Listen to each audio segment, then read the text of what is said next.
más el Señor nos bendiga ricamente.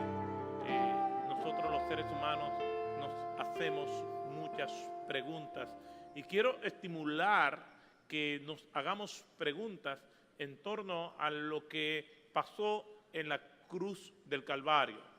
Realmente eventos como ese tienen que ser enseñados y explicados, porque a simple vista no es tan comprensible como nosotros pretendemos ser.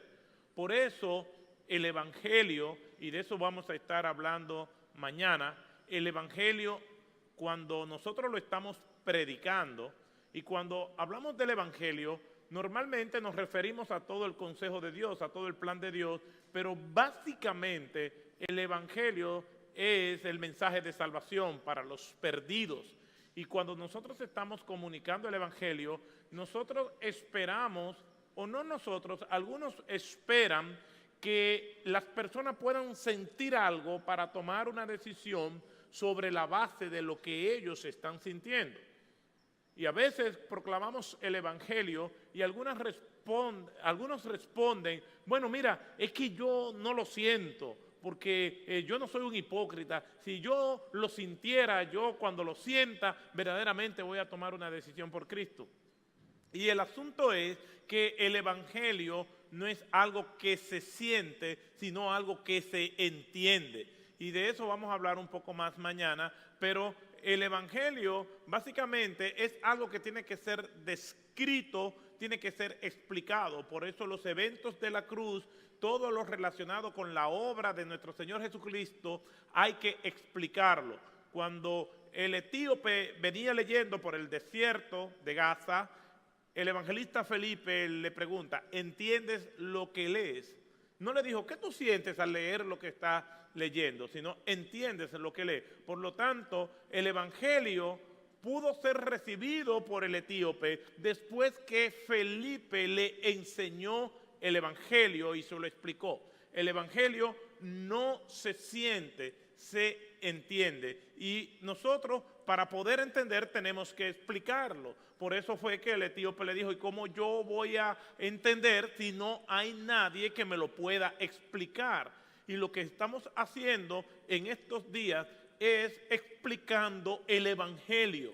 Durante muchos años nos hemos dado más a la tarea de sentir, y el hispano es una persona que siente más que lo que entiende muchas veces. Por eso a veces somos fácilmente gobernados, por eso a veces somos fácilmente engañados, porque no estamos entrenados a pensar, a razonar las Escrituras bajo la dirección del Espíritu Santo. En los días del Imperio Romano se veía a los cristianos con cierto desdén y suspicacia, principalmente en el primer siglo.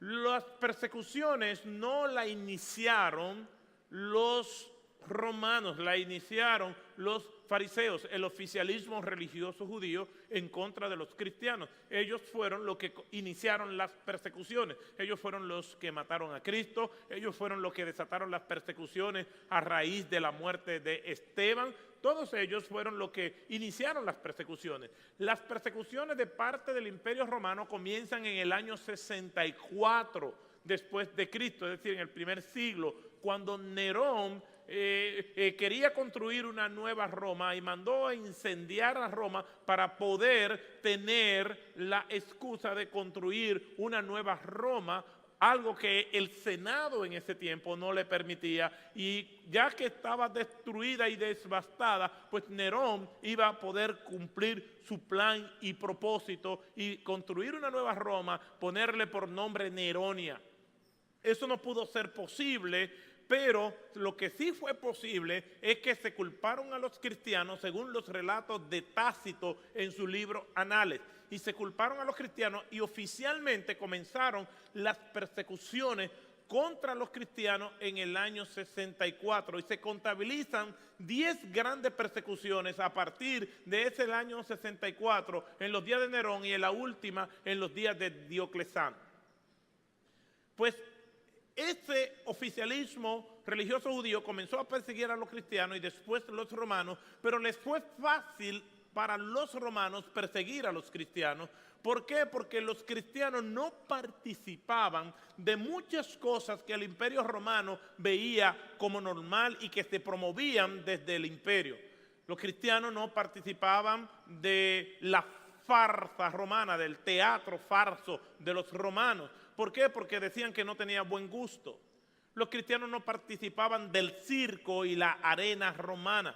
¿Por qué? Porque a ellos no les gustaba ver cómo dos gladiadores venían y se mataban y se despedazaban un contrincante contra otro. Ellos no participaban porque ellos respetaban la dignidad humana, y los romanos veían eso con cierta suspicacia y desdén. ¿Por qué? Porque la Biblia nos entrena a pensar. Los creyentes del primer siglo, por la cosmovisión que ya ellos habían asimilado, por el conocimiento de las Escrituras, ellos entendían que estas cosas eran antagónicas y eran contrarias a la fe. Por lo tanto, ellos no la asimilaban, por una sencilla razón. La Biblia nos entrena a pensar. Por eso durante la Edad Media se prohibió la circulación de las Sagradas Escrituras. Y una de las cosas que hicieron los reformadores fue poner las Escrituras al alcance de la gente para que la gente piense. En muchos países totalitarios como China, la Biblia no circula. ¿Por qué? Porque la Biblia nos entrena a pensar. Y nosotros, cuando nos acercamos a las Escrituras, tenemos que acercarnos, como decía John Stott, con un doble propósito, sabiendo que la Biblia tiene una doble autoría. Es el libro de Dios y por lo tanto yo me voy a acercar a las Escrituras con oración, con reverencia, con sumo cuidado, sin distracciones, y voy a meditar en esa palabra de Dios de día y de noche, para que esa verdad del Evangelio cobra vida en mi vida y me dirija a vivir para la gloria de Cristo. Me voy a acercar a la palabra de Dios porque es el libro de Dios, como dice Pablo en 2 Timoteo capítulo 3, 16, 17. Toda escritura es inspirada por Dios y es útil para enseñar, para redarguir, que significa confrontar, para corregir y para instruir en justicia.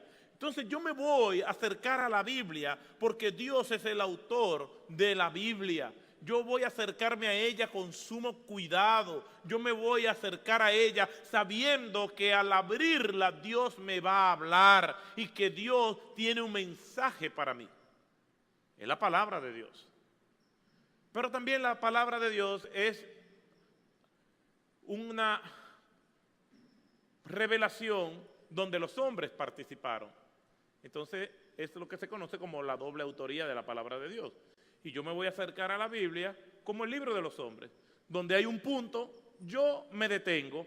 Donde hay unos signos de interrogación, yo lo voy a leer como una pregunta. Donde hay un signo de admiración, yo lo voy a leer como un signo de admiración. Donde termina el texto, yo termino. Cuando leo en los salmos y veo la palabra Sela, yo voy a hacer una pausa, porque son reglas gramaticales y la Biblia no escapa a esas reglas gramaticales. Todo esto lo digo como introducción porque yo tengo que acercarme a la Biblia para entenderla y entender lo que el Espíritu Santo le inspiró a sus autores para que yo pudiera entender esto. Entonces yo no me puedo acercar ligeramente a la Escritura. Yo voy a leerla y es a lo que yo puedo entender, no a lo que Dios quiere revelarme por medio de ella. Las Escrituras se estudian, se razonan, por eso dice, y en su ley medita de día y de noche. Todo esto que nosotros estamos estudiando y que estamos viendo aquí, usted después que termine, no diga, sí, eso es lo que yo voy a creer ahora. No, medítelo, estúdielo, pregunte, investigue, consulte.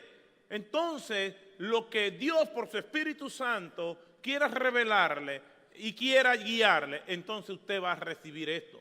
Cuando Pablo iba a la ciudad de Berea, los hermanos de Berea, dice la Escritura, que eran más nobles que los demás, porque consultaban en las Escrituras para ver si lo que Pablo estaba diciendo era cierto. Así que no acepte un lavado del cerebro, ese no es el propósito de esta conferencia. Dios no nos trabaja a nosotros como si fuéramos robots, que nos programa y que nosotros no razonamos. Tenemos que ir a las Escrituras y lo que estamos aquí exponiendo tenemos que ser cuestionados por quienes escuchan a la luz de la palabra de Dios. Así que recordemos esa frase de Rabí Zacarías, que dice que mi pueblo piense. Somos entrenados en pensar y un Espíritu Santo que todos nosotros poseemos nos entrena a pensar. Y una manera de nosotros pensar es haciendo preguntas. A mí me gusta hacer muchas preguntas. Hay preguntas tontas y preguntas muy tontas. La pregunta más tonta, ¿sabe cuál es? La que no se hace. Entonces, tenemos que hacernos preguntas. Tenemos que reaccionar a lo que se nos dice. Y las preguntas a veces nos persiguen a nosotros. Hay preguntas que nos provocan dudas. Hay preguntas que reafirman lo que nosotros creemos y las preguntas nos persiguen. Y por eso yo hablaba ayer de que somos perseguidos porque buscamos elaborar preguntas y a veces somos perseguidos. Nosotros perseguimos preguntas. Y un pensador, Malcolm Muggeridge, decía lo siguiente: yo tenía la sensación de que de algún modo, además de buscar, estaba siendo perseguido. Pisadas resonando detrás de mí, una sombra que me seguía tan cerca que podía sentir su aliento en mi cuello.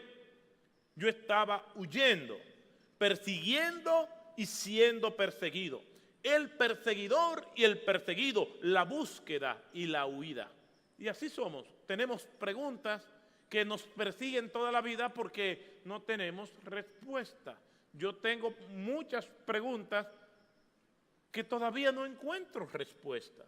Y a veces uno ve escenas de la vida diaria donde uno se hace preguntas, pero no hay respuesta. Por ejemplo, una pregunta que yo me hago siempre es cuando yo veo las películas norteamericanas donde un policía está persiguiendo al villano de la película y lo persigue y vienen todos los policías y lo agarran. El tipo se rebela contra la policía, él comienza a pelear contra la policía lo golpea, lo someten a la obediencia, lo tiran al piso, le dan, y el tipo, cuando ya está todo agolpeado, es conducido hasta el carro de policía, pero cuando lo van a entrar al carro, le agarran la cabeza para que no se dé en la parte de arriba del carro.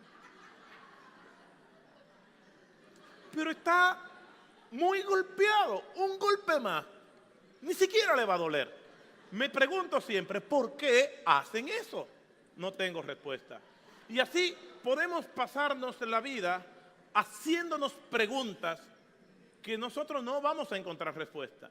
Y con el tema de la salvación y de la expiación, yo tengo algunas preguntas.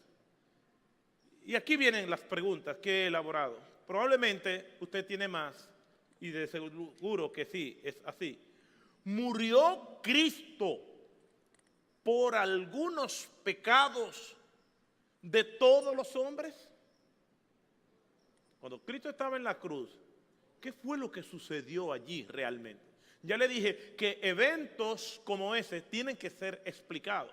Y todo lo que tiene que ver con el Evangelio tiene que ser explicado. Cuando Cristo estaba allí en la cruz del Calvario, Él murió por algunos pecados de todos los hombres. Esa es la primera pregunta.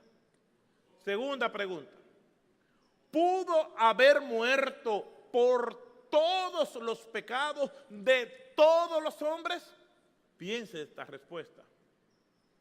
Hay muchos que a esta pregunta inmediatamente, sin pensar, dicen sí. De hecho, cuando escuchamos ciertos mensajes evangelísticos, ¿qué le dicen los predicadores a la audiencia? Cristo murió por tus pecados.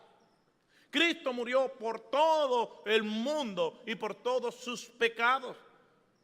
O otra posibilidad pudiera ser, o murió por todos los pecados de todos los hombres,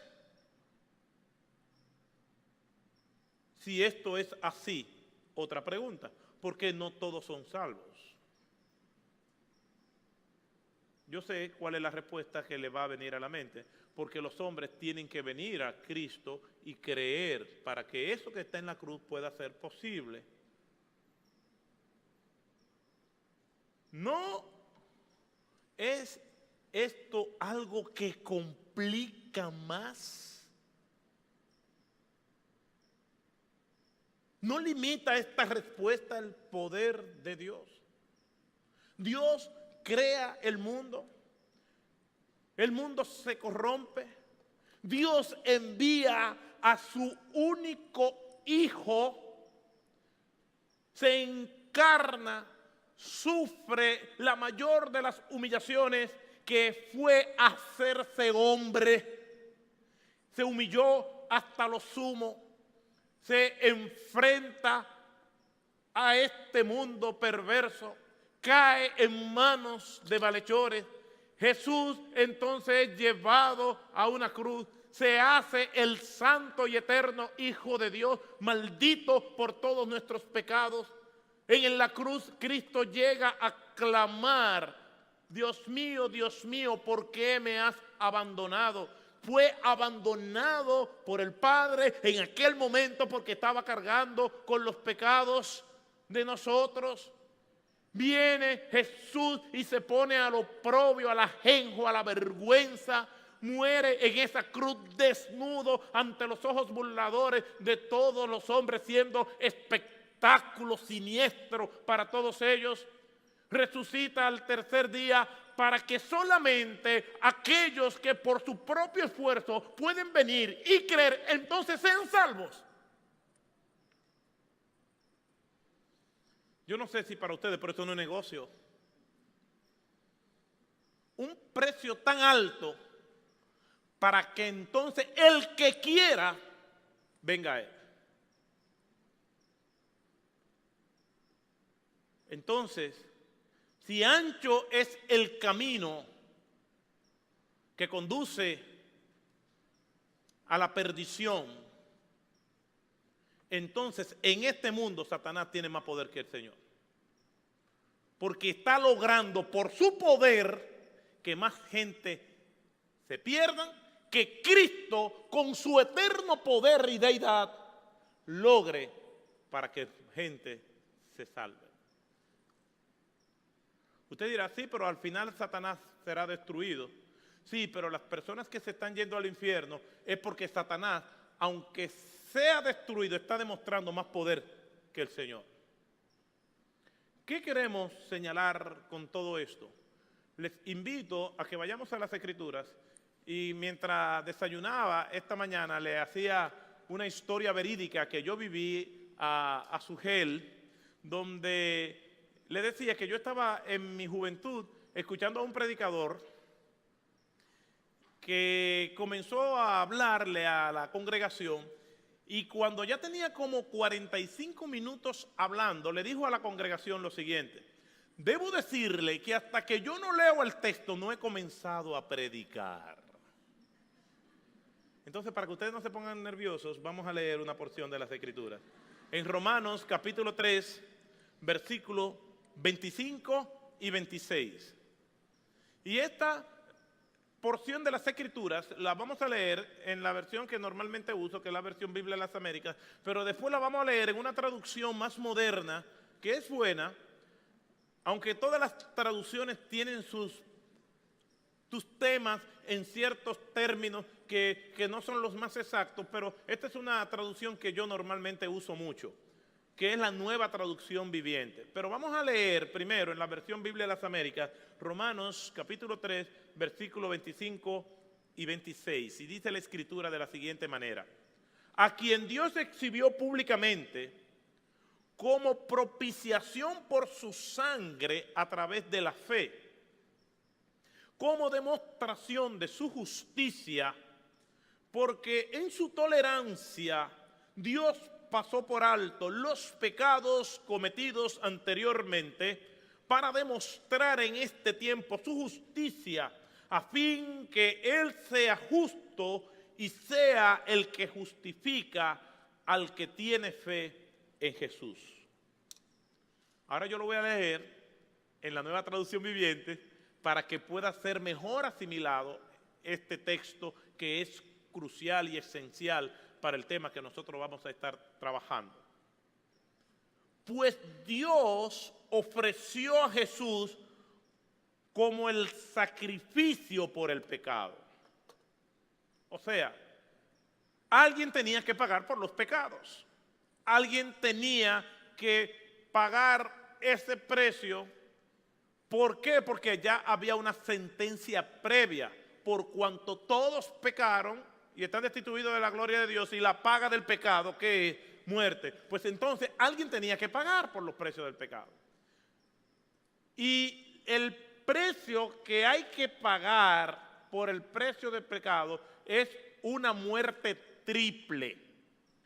La muerte física, la muerte espiritual y la muerte eterna. Aquí en este mundo, todos los seres humanos pagan parte de esa deuda. ¿Cuál es la parte de esa transgresión, de esa sentencia que está dictada? La muerte física.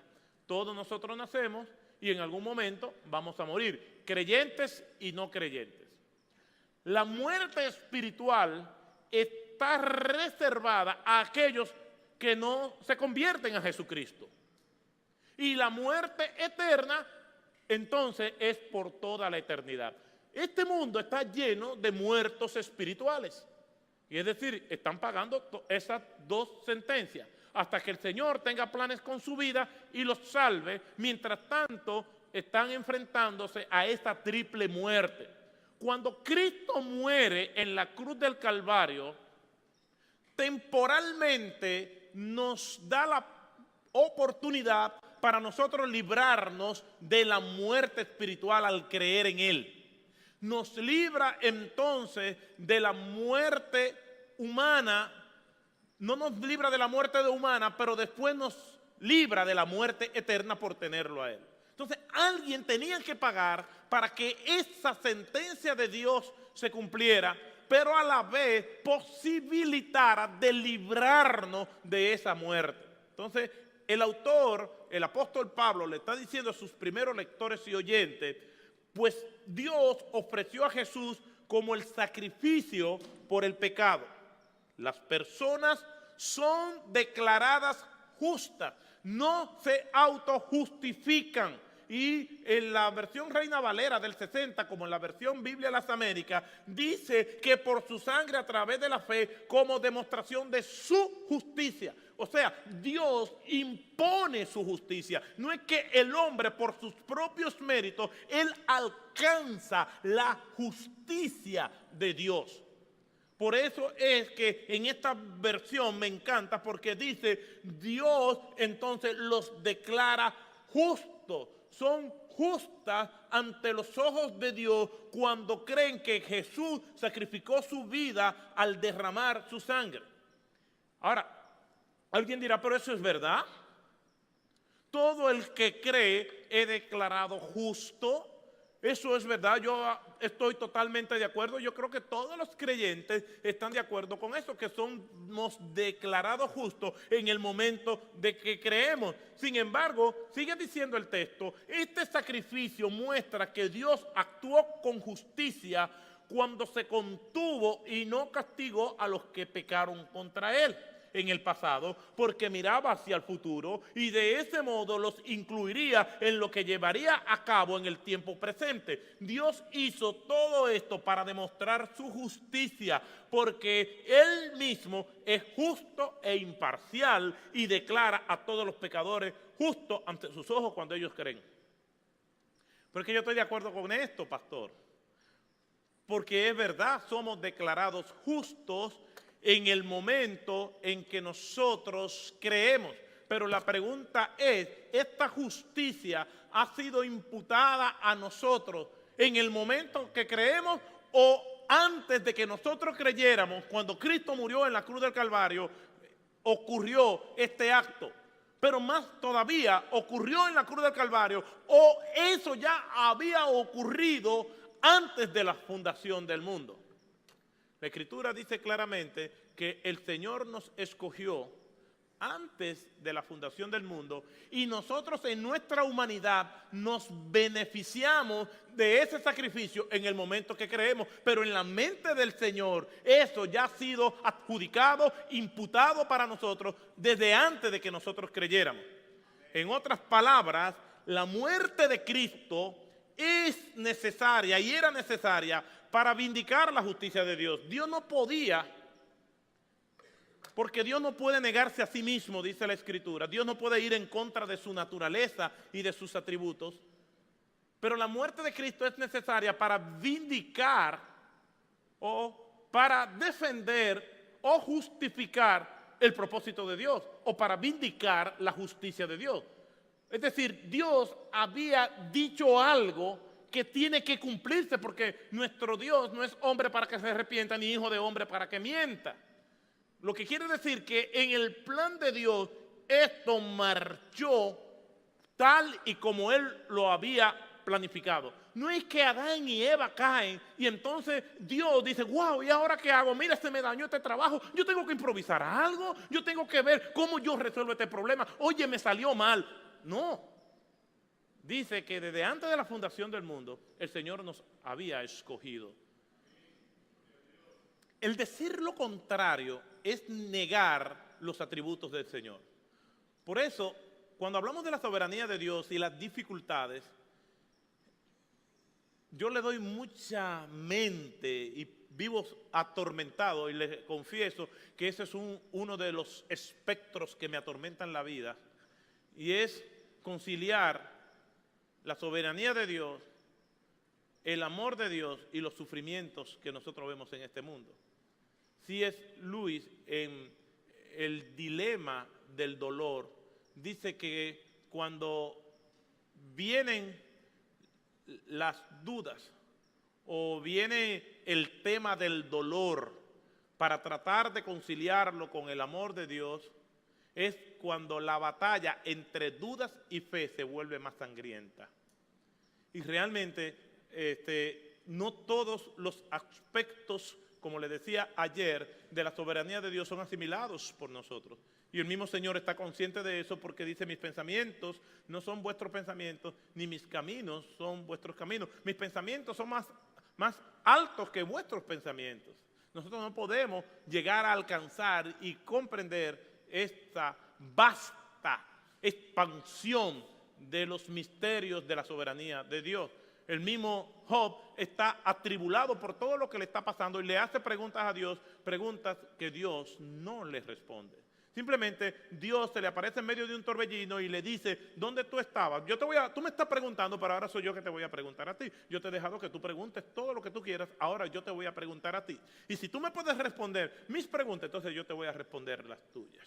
¿Dónde estabas tú? Esa es la primera pregunta, bastante fácil. ¿Dónde estabas tú cuando yo formaba el universo, cuando yo hice el mar y puse fronteras a sus aguas y dije, hasta aquí llegará el orgullo de tus olas? Dime si tú me puedes contestar estas preguntas. Dios no va a contestar nuestras preguntas. Nos va a contestar algunas, pero no nos las va a contestar a todas, porque nosotros estamos limitados por el tiempo, el espacio, tenemos una herencia corrompida por el pecado y nuestra comprensión no va a llegar muy lejos para poder entender un Dios eterno y santo. Pero lo cierto es que la Escritura nos muestra que es más difícil decir que Dios se desentendió de todo esto, porque entonces si yo digo que los sufrimientos y las calamidades de la vida vienen porque el mundo tiene su naturaleza, entonces lo que estoy diciendo es que Dios no tiene control de todo. Y no me anima mucho orarle a un Dios que no tenga control de todo. No me anima seguir a un Dios que dice que es omnipotente y no lo es en realidad. ¿Qué garantía tengo yo que aunque Él no me responda, si yo le clamo, Él va a escuchar y si Él quiere, Él va a actuar? Eso me consuela más. No me anima a seguir a un Dios que me ha dejado a mí la responsabilidad de creer. porque eso trae una gran dificultad con las Escrituras. Porque yo, por naturaleza, soy depravado. Yo, por naturaleza, no puedo buscar a Dios. Y nadie buscará a Dios a menos que Dios decida buscarlo a Él primero. Alguien tenía que pagar, Romanos 6:23, porque la paga del pecado es muerte. La sentencia está dictada, alguien tiene que pagar. Todo el alma que pecare, esa morirá. Y tienen que pagar esa triple muerte, la muerte terrenal, la muerte espiritual y la muerte eterna. Alguien tenía que pagar eso. Ustedes nos han escuchado algunas personas que no conocen al Señor, que dicen, óyeme, qué bueno, después que vivió la vida que le dio la gana, ahora di que es cristiano. Yo no creo en eso. ¿Alguien ha escuchado eso? Esos son argumentos que las personas que no conocen al Señor dicen con frecuencia. Yo no creo en qué bueno, después que hizo todo lo que hizo, ahora di que es cristiano. Después que mató tanta gente, ahora di que es cristiano. Por ejemplo, yo he oído noticias de testimonios de personas impresionantes, como un señor en África que en una milicia iba por los pueblos desnudo, le decían el general desnudo, iba por los pueblos desnudo matando gente, y de repente esta persona conoció al Señor.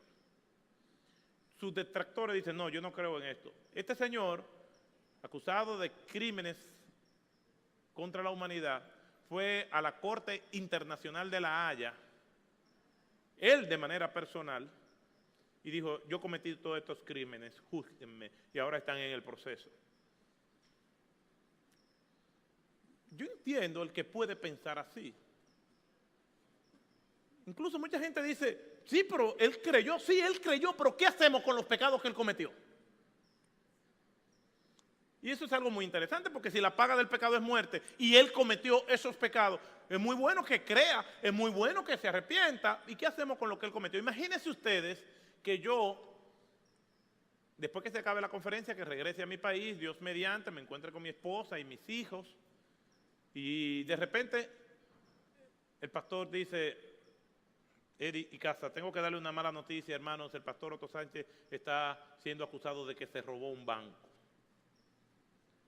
Y los videos y las evidencias del banco pues muestran que él se robó el banco. Y aparezco yo en el video, como en las películas, con 2 bolsas llenas de dinero, y hago a la cámara. Y sigo y me voy. De una manera descarada, me robé $1 millón y no aparezco por ningún lado. Después de 5 años, que ya la gente se ha olvidado de mí, me arrestan. Y ahí está en la corte, una noticia de primera plana, un pastor, el pastor ladrón, y ahora aparece nuevamente, y entonces me llevan a la corte, los medios noticiosos están allí, están transmitiendo el juicio, y el juez me dice, ¿quiere decir algo? Y yo le digo, sí, magistrado, sí, señor juez, yo quiero decir algo. Lo primero es que yo me arrepiento de todo lo que he hecho. Y comienzo a llorar allí. Yo me arrepiento.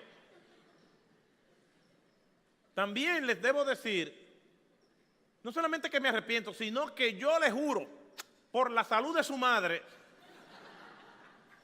que yo no vuelvo a robar. El juez queda impresionado. Me dice, ¿usted promete que usted no vuelve a robar? ¿Usted se arrepiente de verdad? Sí, muy bien. Váyase, está libre. Porque yo me estoy arrepintiendo y estoy haciendo la promesa de que no vuelvo a robar. El juez me deja ir, ¿verdad que sí? ¿Sí o no? Pero yo me estoy arrepintiendo. Y le estoy prometiendo que no lo vuelvo a hacer. ¿Cuál es la dificultad con que me deje ir? Que yo tengo que pagar por lo que yo hice. A eso vino Cristo, a pagar la cuenta, la sentencia que había que cumplir por nosotros haber nacido pecadores. Le voy a dar otro ejemplo más, pero será mañana. Entonces, ¿por quién murió Cristo? ¿Por quién murió Cristo? Cristo murió por todos Y yo le voy a plantear una serie de preguntas que yo quiero que ustedes sigan pensando en ellas. Y la siguiente pregunta que le voy a hacer es la siguiente. Si decimos que Jesús murió por todos los seres humanos en la misma manera, es decir, para redimirlos del pecado y darles salvación, lo que estamos diciendo y creyendo es que la muerte de Cristo entonces en realidad no salva a nadie, sino que simplemente abre la posibilidad para que seamos salvos. Le explico. Si decimos que Cristo murió por todo el mundo, por toda la humanidad en la cruz del Calvario, que todos los seres humanos estaban representados allí y Cristo estaba muriendo por todos ellos, de igual manera, entonces su muerte no salva. ¿Por qué? Porque para que su muerte salve, el ser humano tiene que creer. Porque la realidad lo que nos dice es que no todos creen. Entonces, en la cruz, Cristo, al morir, lo que está abriendo una posibilidad para la salvación. No que la salvación se está realizando en ese momento. Lo segundo que quiero traer es que de morir por todos de la misma manera, en este caso, la muerte de Cristo no quita la ira de Dios sobre ninguna persona, sino que crea un medio, una forma donde las personas pueden ir y encontrar misericordia.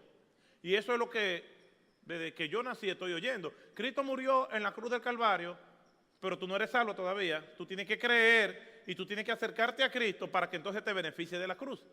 Ahora, ayer vimos que todos nacemos pecadores, que no hay quien busque a Dios, que no hay quien entienda. Tú le explicas y le explicas y no hay forma de que la gente entienda. Tú le explicas y le explicas y no hay forma de que un pecador pueda venir arrepentido delante del Señor. Miren lo que decía Spurgeon con esos grandes dotes de predicación que el Señor le había dado. Y yo pienso que esto es una joya que el Señor nos da, por medio de lo cual nosotros podemos entender con claridad de que es imposible de que nosotros podamos encontrar el rostro de Dios sin que por nuestras propias capacidades. Miren lo que dice Spurgeon. Yo afirmo con base en la autoridad de las Escrituras y les digo que podría predicarle por toda la eternidad.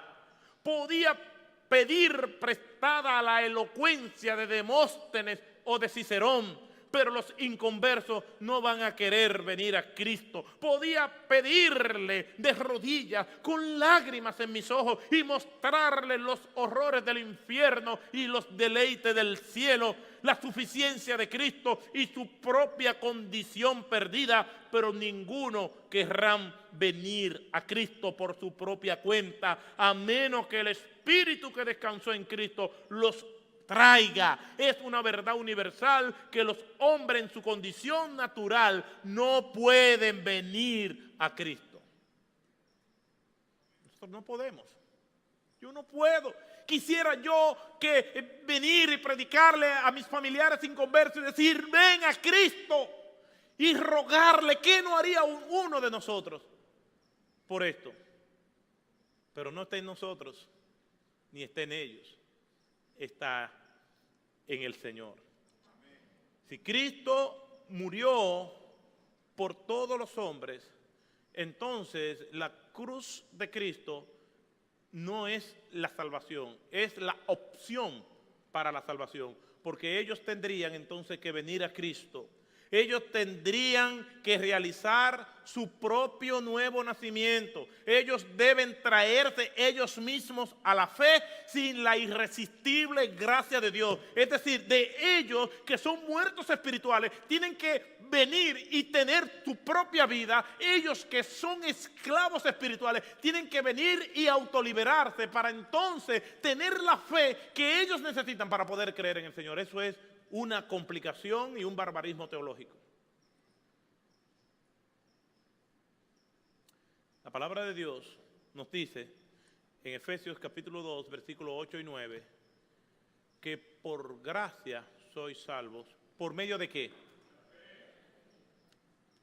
¿Qué significa la palabra don? Un regalo. ¿Los regalos se compran o se reciben? No lo escucho, ¿se compran o se reciben? Por lo tanto, yo estoy, porque ustedes lo dijeron, si me hacen un regalo, yo se lo recibo. Ya ustedes lo dijeron, no me puedo resistir a eso. Entonces dice que por gracia sois salvos por medio de la fe. Y esto no es don de vosotros, es decir, la fe para creer no es de ustedes, es un don de ¿quién? De Dios. Es Dios que da la fe. Por eso es que me duele tanto las doctrinas de la gracia, porque me dicen, ni siquiera la fe que tú tuviste para creer, la pusiste tú, la puse yo. Y eso duele. Duele porque yo quiero que se me reconozca por algo. Ustedes no ven la abnegada madre y esposa, esa abnegada ama de casa que la reconocemos aquí y le pedimos las más grandes de las bendiciones a Dios por ustedes, mujeres piadosas e íntegras que pasan todo el día cocinando y después que cocinan un suculento plato, lo ponen en una hermosa cubertería, bandejas y flores adornan la mesa con un precioso mantel y todo el mundo comienza a comer y nadie le dice a ella, qué buena está la comida. No es porque no la aman, sino que en ese momento están amando más la comida que ella hizo.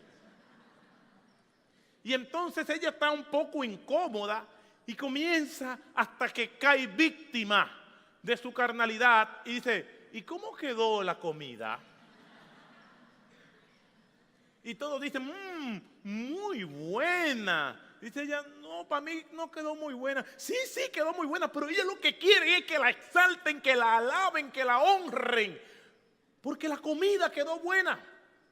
Y es esa abnegada ama de casa por una simple comida. Imagínense, en temas de fe queremos decir, no, yo puse algo y nosotros no pusimos nada. Lo único que pusimos fue nuestro pecado y nuestra miseria. ¿Por qué murió Cristo? Tuvimos que autorregenerarnos e ir a Él. Si Cristo murió por todos los hombres, en la misma manera, entonces no compró gracia regeneradora para aquellos que creen, no la compró. Porque la gracia es un regalo.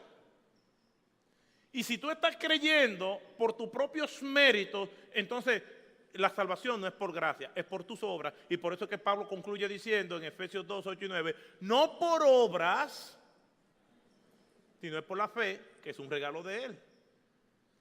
Entonces, ellos deberían regenerarse a sí mismos y traerse ellos mismos por la misma fe que ellos producen.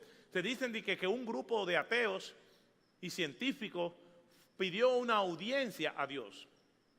Y le dijeron a Dios, nosotros ya no te necesitamos.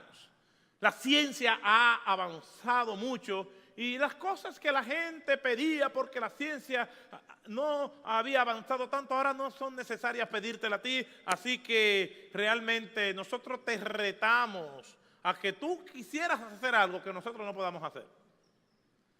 Entonces Dios simplemente le responde diciendo, bueno, vamos a comenzar haciendo el mundo. O vamos a hacer el hombre.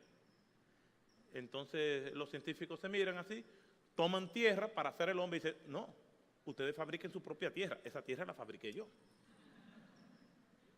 Cuando decimos que nosotros creemos, entonces tenemos que producir nuestra propia fe.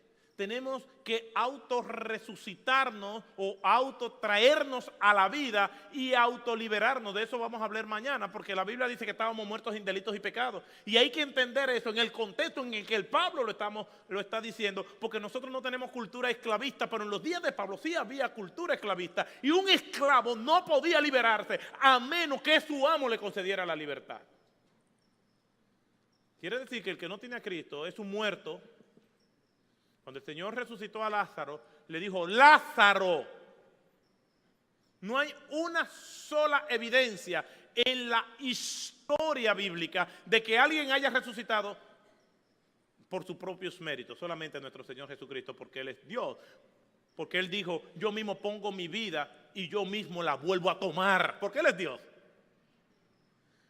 Pero se usan estas figuras como muerte, esclavitud, para ayudarnos a comprender la condición del hombre.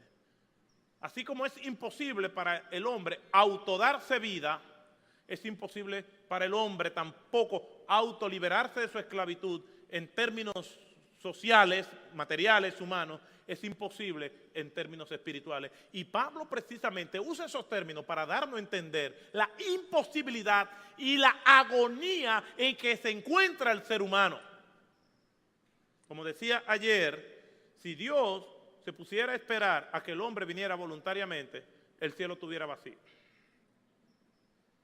Cristo nos compró. Entonces, ¿qué es la elección incondicional? ¿O qué es la expiación limitada? La elección condicional la vimos ayer. Una definición sencilla es que la expiación limitada es la doctrina, también llamada redención particular, que habla acerca de las personas que reciben los beneficios salvíficos por la muerte de Cristo. Una definición sencilla es esa. Una definición más compleja sería la siguiente. Es el trabajo de Dios hecho por Cristo en la cruz, por medio del cual cancela la deuda de su pueblo, que es la iglesia. Apaciguó su santa ira contra ellos y ganando para todos los que creen los beneficios de la salvación. La muerte de Cristo fue necesaria porque Dios no hubiese mostrado una justa recompensa para su gloria si hubiera barrido nuestros pecados por debajo de la alfombra como algunos pretenden. O sea, Dios no se hace el de la vista gorda. ¿Por qué? Porque sería contradecirse. Tú pegaste, naciste pecador, está bien, Cristo no murió por ti, pero como quiera ven, porque sería negar su propia naturaleza. Algunas palabras que se usan para designar a los elegidos y por los cuales Cristo murió, algunos textos bíblicos y cómo somos llamados. John Owen, el teólogo puritano, en su libro, ¿Por quién murió Cristo? Y se lo recomiendo, está en español. ¿Por quién murió Cristo? Es un clásico de la literatura teológica. Dice que los elegidos son mencionados por Dios en la Biblia con las palabras que voy a dar a continuación. Primero, con la palabra pueblo. Dice la palabra de Dios en Mateo 1:21, y quiero que presten atención a cada uno de estos textos bíblicos, y dará a luz un hijo, y le pondrá por nombre Jesús, porque él salvará a su pueblo, no a la humanidad, a su pueblo de sus pecados. Dice Isaías capítulo 53, verso 8, por opresión y juicio fue quitado. Y en cuanto a su generación, ¿quién tuvo en cuenta el que fuera cortado de la tierra de los vivientes por la transgresión de mi pueblo, a quien correspondía la herida? En otras palabras, mi pueblo merecía muerte, pero yo di mi vida por ellos, por mi pueblo. Ambos textos confirman que la muerte de Jesús en la cruz fue por un grupo que tanto en el Antiguo Testamento como en el anuncio que le da el ángel a María, le llama mi pueblo. Más adelante vemos el término ovejas. En Juan capítulo 10, que es un texto extraordinario que nos confirma la exclusividad de la muerte de Cristo en la cruz del Calvario. Dice Juan 10, versículo 11. El apóstol Juan, que usaba mucho el término ovejas, dice lo siguiente: yo soy el buen pastor. El buen pastor da su vida por las ovejas. ¿Quiénes son las ovejas? Los cristianos, tu pueblo. Dice el versículo 14, yo soy el buen pastor y conozco que mis ovejas y las mías me conocen. Asimismo, gloria a Dios, somos ovejas de su prado, como dice el Salmo 100. Ambos textos confirman que Jesús muere por sus ovejas. Limita la muerte de Cristo a sus ovejas, aquellas personas que eran conocidas por Dios. Muero por mis ovejas. Habla de un conocimiento que Dios tenía y una selección que Dios había hecho antes. Por eso que dice que somos escogidos antes de la fundación del mundo. Esas ovejas que habían sido seleccionadas antes de la fundación del mundo, cuando Cristo muere en la cruz del Calvario, está derramando su sangre con exclusividad por ella. Dice la Escritura que nosotros amamos a Dios. ¿Pero por qué nosotros amamos a Dios? Primera de Juan 4:19. Nosotros le amamos porque Él nos amó primero. Es Dios que toma la iniciativa. Es más, cuando nosotros vamos a Génesis capítulo 3, versículo 9, Dios sabe que Adán ha pecado. ¿Y qué dice Génesis capítulo 3, versículo 9? Adán, ¿dónde estás tú? Es una pregunta que se la voy a dejar de tarea. ¿No sabía Dios dónde estaba Adán? ¿Y por qué pregunta? Dios lo sabía. Dice el Salmo 139, ¿a dónde huiré de tu espíritu? Si hiciere mi estrado en el Seol, aún allí estarás tú. Pero otra pregunta con relación a esa pregunta de Adán, ¿dónde estás tú? Es que, ¿sabía Dios que había pecado Adán, sí o no? Entonces, ¿por qué pregunta? Y así podemos pasarnos el día, pero se la van a pasar ustedes, yo estoy terminando. Dios le llama a sus elegidos no solamente pueblo, no solamente le llama ovejas, sino le llama iglesia. Miren lo que dice Hechos capítulo 20, versículo 28. Por tanto, mirad por vosotros y por todo el rebaño en el que el Espíritu Santo os ha puesto por obispo para apacentar la iglesia del Señor, la cual Él ganó por su sangre. Si Cristo en la cruz del Calvario está muriendo por toda la humanidad, entonces aquí no debe decir la palabra iglesia, sino humano. Predicando el evangelio a todos los humanos, el cual Cristo ganó por su sangre, pero aquí no dice por los humanos, sino la iglesia del Señor. Efesios capítulo 5, versículo 25, un pasaje altamente conocido por cada uno de nosotros.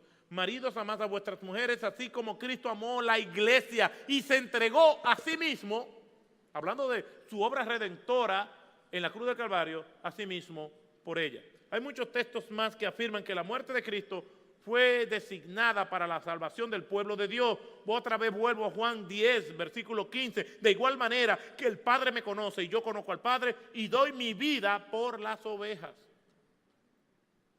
Juan 17, el versículo 6, el versículo 9 y el versículo 19. Jesús ora diciendo, versículo 6, he manifestado tu nombre a los hombres que del mundo me diste, los hombres que del mundo tú me diste.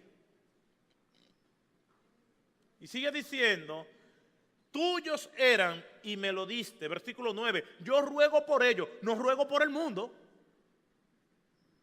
sino por lo que me diste, porque son tuyos.